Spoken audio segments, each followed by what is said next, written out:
Welcome to Swanson Academic Center, or as us students call it, SAC. This is where all of your core curriculum classes will take place. Think math, English, stuff like that. What's great about Alma is our average class size is 18 students and our student to faculty ratio is 12:1. This makes you feel like a name and not a number here at Alma. You will get to know your professors and they will get to know you.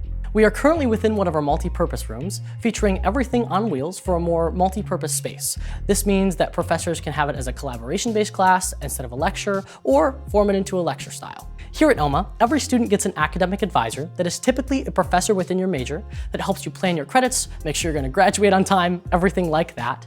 And here at Alma, you don't have to declare until the end of your sophomore year, so you have plenty of time to figure out what you want to do as a major.